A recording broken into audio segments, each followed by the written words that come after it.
Hey guys, and welcome to the Working Money Channel. So I'm taking a look at the crypto market, guys, and it doesn't look like we have seen too much more money pouring in, but the good news, I guess, is that we haven't actually seen investors taking money out of the crypto market at this point in time. The market has been staying steady, quite steady actually, at about $1 trillion. I know, it was only a few months ago where we saw it near $3 trillion. If I bring up the total crypto market cap up here, you guys can see back in November of 2021, we hit 2.99 or 2.98, 2.99, basically $3 trillion at its high, and it has lost about 2/3 of that. But this number has been staying steady. So I'm staying fairly positive. With regards to Bitcoin dominance, we have slipped a little bit. We're down to about 39.8, so just about 40% for Bitcoin dominance. And bringing up the Bitcoin dominance chart here, you guys can see altcoins are gaining popularity when we see Bitcoin dominance lower. That is when we see more money pouring into other cryptocurrencies other than Bitcoin. And so, we've seen the support level tested over the last year or so. This was May 2021 when we saw that huge rally. Then back in September 2021, retested that support level there back in January 2022. And guys, we're coming back down here, likely looking to test that support level yet again. And I mean, not all coins are created equally. Of course, the mantra is always invest in cryptocurrencies that are going to solve problems. These are going to be the ones that will not only provide you the opportunity to gain profit in the future, but also, if you decide to hold these coins longer term, these are the ones that will ensure you more profits and I think higher profits down the road. So, those coins, it's a handful of coins really. 99% of coins are likely going to disappear.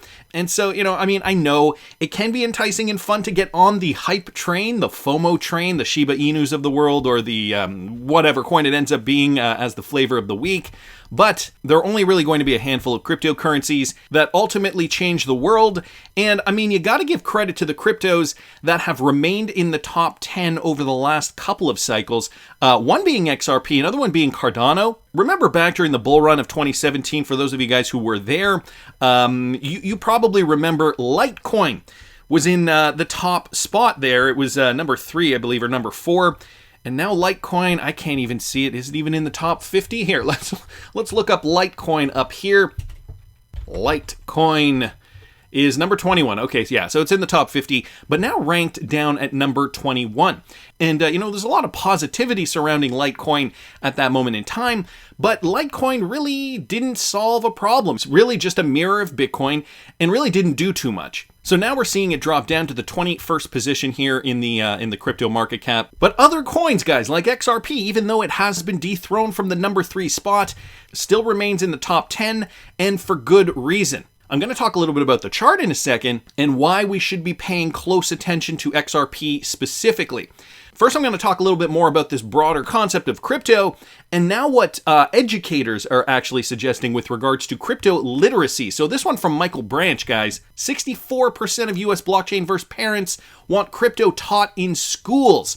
64%. Crypto-educated American moms and dads are already sinking an average of $766 into extracurricular crypto education for their kids, according to this survey. So some parents are already on it. Over 2/3 of American parents and college graduates with an understanding or involvement in crypto believe that crypto should be taught in schools in order for students to learn about the future of our economy. In a newly released survey from the online educational platform study.com, the firm found that 64% of parents and 67% of college graduates surveyed believe that cryptocurrencies should be part of mandatory education. Considering, where the tides are shifting, I don't doubt for a second that this is a good idea. So here is, I guess, one of the questions. Which of the following do you think should be taught in schools? Cryptocurrency at 64%, the blockchain at 40%. I would think that the blockchain would be a more specialized kind of discipline if you are, into computer programming or something. Maybe the education system, there should be a stream created or available to kids who want to develop on the blockchain. The metaverse, 35%, and NFTs, 25%. Both groups had a slightly different view when it came to blockchain, the metaverse, and NFTs. However, with only around 40% believing those subjects should be included in the curriculum as well. I think, financial literacy should be definitely added into this. It's all going to be part and parcel to how this new system is going to be created. Cryptocurrency is just going to be one aspect of this.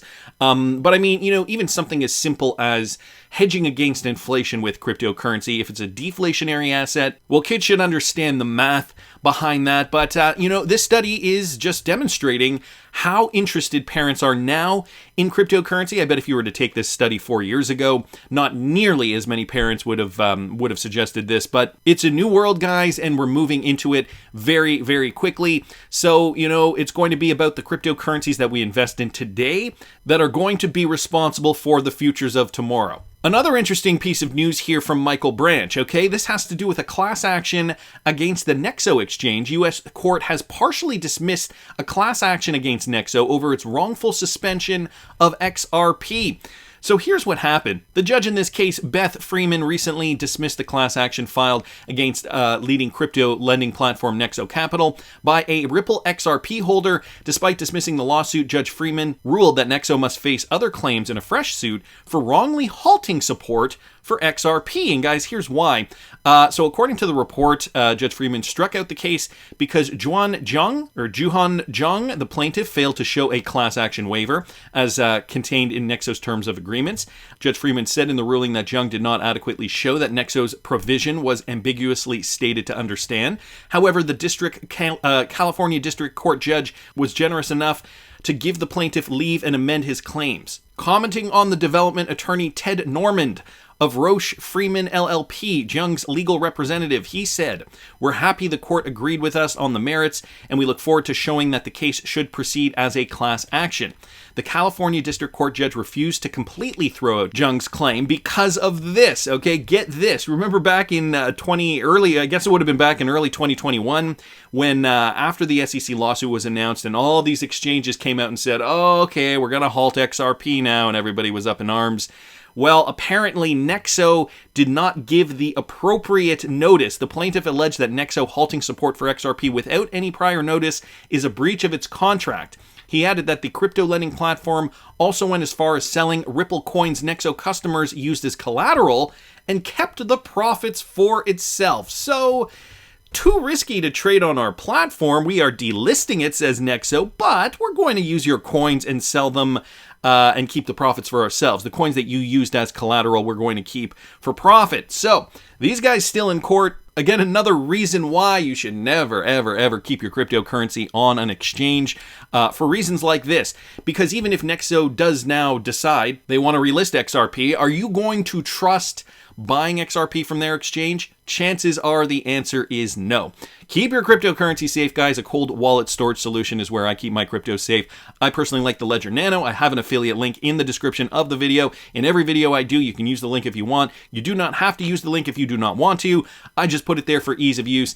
Anyway, gonna keep moving along, guys. We got some more news from Vechain. Vechain guarantees finality and security of its users' transactions. Here's a new article discussing finality with 1-bit FOB for Vechain. Just going to go over some of the key points here, and I will link this in the description if you guys are interested in reading further. Vechain as a network aims at mass business adoption and utilizes a two-token system in the form of VET and VTHO, and its blockchain is known as the Vechain Thor blockchain.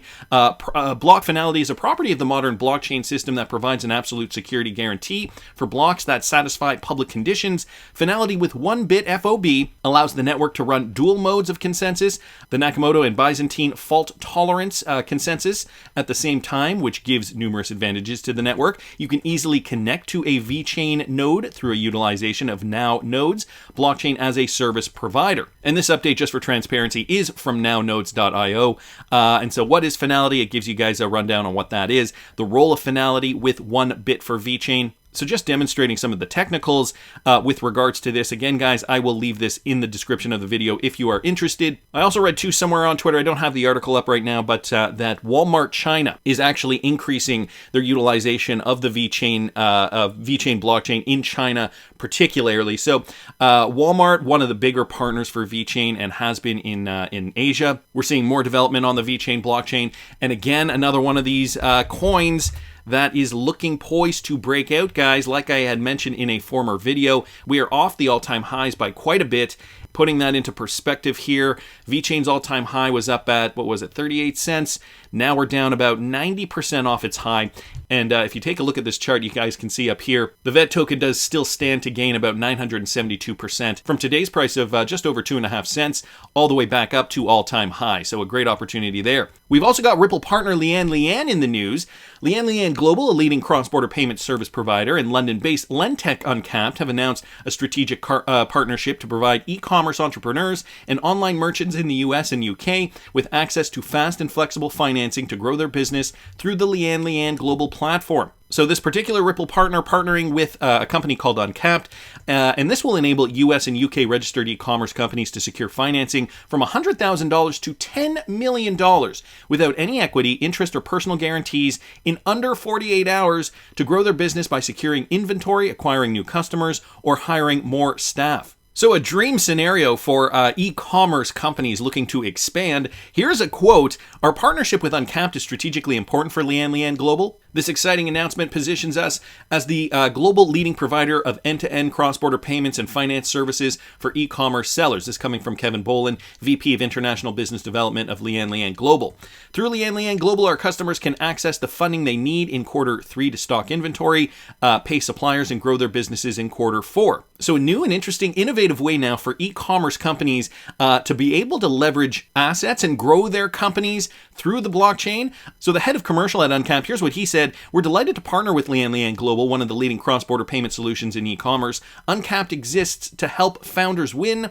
So we are proud to power LianLian Global's product offer to unlock new opportunities for growth for marketplace sellers. Now, including fast, easy access to growing funding, we see LianLian Global as a definitive full-service partner for any e-commerce entrepreneur eyeing international expansion." Fast, easy to access funding. I mean, I don't know where they're getting the funding, but it sounds as though that, access to the funding is going to be streamlined via the RippleNet blockchain, sourcing XRP for that liquidity, and so another great use case for the XRPL. Gonna keep moving along, guys. I saw this from Bull Diept at DiepSun here on Twitter. Great video from the Binance Academy on the XRP ledger. This has been making the rounds on Twitter. Binance has been criticized. I feel like there have been times throughout the last several years where CZ has been optimistic on XRP and very positive when making statements about Ripple and XRP. And then there's been other times where we've gotten kind of a negative slant from Binance with regards to Ripple and XRP. I think before Binance bought CoinMarketCap was also very negative and very skewed and biased on XRP. There was the whole Korean exchange debacle. I don't know if you guys remember that from back in 2017. But anyway, this just came out. And so some of the key points: XRPL is the first major blockchain that is certifiably carbon neutral. Some use cases are payments, tokenization, DeFi, been functioning since 2012. So very robust and has been for a long time. Fully decentralized and no single point of failure. Guys, here's the video. The XRPL is stable, scalable, fast, and energy efficient. It has continuously confirmed transactions since its deployment in 2012, while supporting more than 1,500 transactions per second and transaction speeds of 3 to 5 seconds. Transactions are cheap. The average transaction cost on the XRPL is less than a fraction of a penny. The XRPL is friendly to our planet. It is the first major blockchain to be certifiably carbon neutral. The network uses a federated consensus protocol to confirm transactions in which designated independent servers, known as validators, must come to an agreement on the order and outcome of XRP transactions. All verified transactions are processed without a single point of failure, as no single participant can decide which transactions take priority. The cryptocurrency native to the XRP ledger is XRP, a neutral bridge asset that is optimized for payments anywhere. With billions of XRP traded daily, XRP functions as a medium of exchange to facilitate cross-border payments quickly, cheaply, and sustainably. It can also be used to transact on XRP Ledger's decentralized exchange, DEX, or engage with tokenized assets. The main applications of the XRP Ledger are payments. Using the XRP Ledger, assets can be moved across the world, enabling near-instant money transfers for remittances, treasury payments, payrolls, and other cross-border payments. Tokenization. The XRP Ledger supports the tokenization of any asset, from fungible tokens, stablecoins, NFTs, and central bank digital currencies, CBDCs. As of May 2022, more than 5,400 currencies have been issued and traded on the XRPL. DeFi. Financial products and services can be accessed via XRP Ledger's DEX. The DEX is native to the protocol and uses a central limit order book model to trade digital assets. Users can access the DEX through a variety of order book interfaces to trade directly on the XRP ledger. Thanks to its global developer community, the XRP ledger's open source platform is suitable for C++, Java, JavaScript, and Python developers seeking an environment to build new projects or use cases. The XRP ledger offers great flexibility for developers to create use cases across tokenization, settlement, and the clip ends there. I guess there's a limit of 2 minutes, 20 seconds on Twitter for Steven here. So all things that we know, but it's good that Binance is promoting this. It's good that they're putting it out there. Binance, we know, is one of the most popular crypto exchanges around the world.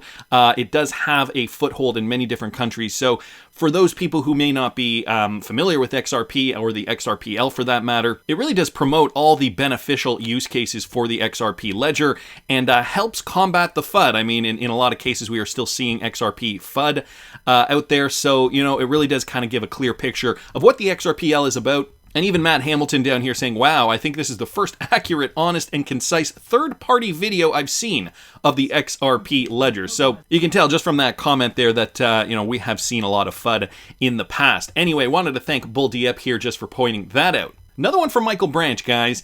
And this is what's getting me really bullish in the near term for XRP. So XRP's NVT is showing bullish divergence as the asset's market cap dives deeper. And I'm going to explain what that means in a second, okay? So according to a recent Sentiment Insights article, XRP is one of the better looking NVT charts in the entire crypto market, considering the increase in network circulation in May. For those of you guys who do not know what NVT is, okay, this is the network value to transaction, and it's an indicator that describes the relationship between transfer volume and market capitalization. So we're basically comparing market cap to the amount of XRP that's being transferred, the volume that's being transferred over the XRPL or over, basically being transferred across exchanges, the XRPL, etc. It is often called the price to earnings ratio, which, if you guys know, you may have heard of this term before, PE ratio of cryptocurrencies. It was created by Willy Woo. NVT is calculated by dividing network value by the daily transaction volume. So that's just to give you guys a bit of an idea of what that is. So when it comes to circulation rates in the bear market, they tend to really get all over the place.